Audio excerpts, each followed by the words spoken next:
আসসালামু আলাইকুম গাইস, এই যে দেখেন এটা আমার কিচেন ঘর। এই যে আমি আমার মতন করে এই যে গুছিয়ে নিয়েছি। তো এই যে দেখেন এই কিচেন ঘরটা অনেক বড়, মোটামুটি ভাবে আমার হয়ে যায়।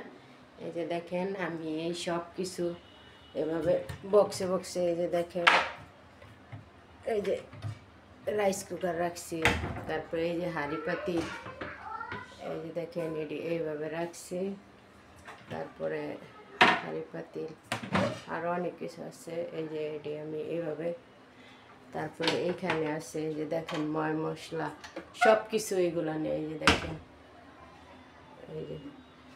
তো আরও দেখেন, তো ক্যামেরাটা তো আমারই ধরতে হয়, ক্যামেরা ধরার কেউ নেই। এই দেখেন আমি এইভাবে সাজিয়ে গুজিয়ে রাখছি। এই যে দেখেন আরও আছে।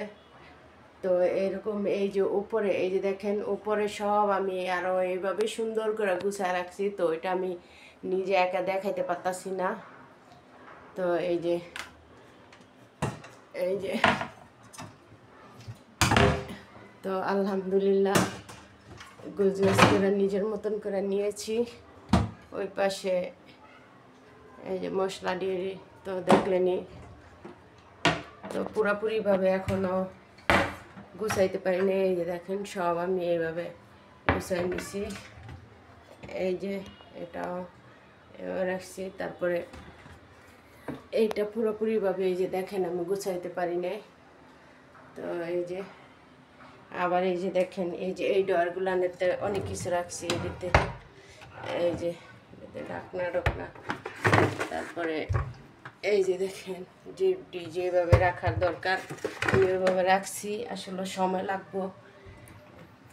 এই যে অনেক কিছু চিপা চাপা এই যে হাঁড়ি পাতিল এই যে যা যা দরকার এইভাবে রাখছি।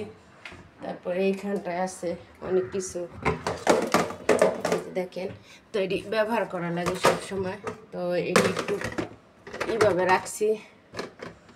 এই যে আমার চাইলের কাতি টাতি এই যে সব কিছু এইভাবে রাখছি। তো মোটামুটিভাবে আর কি আমি একটু গুছগাছ করে নিছি। তো এইখানে সেফ বসাবো। তো এই জায়গাটা ভালো মতন গুছাই নাই না।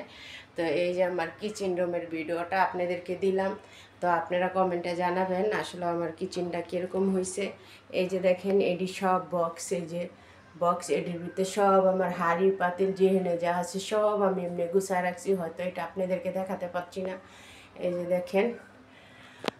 তো আপনারা সবাই আমাদের জন্য দোয়া করবেন। আমার ভিডিওটা যদি ভালো লাগে তাহলে লাইক কমেন্ট করে পাশে থাকবেন। তো আজকের ব্লগ ভিডিওটা এই পর্যন্ত। আপনারা সবাই ভালো থাকবেন। আসসালামু আলাইকুম।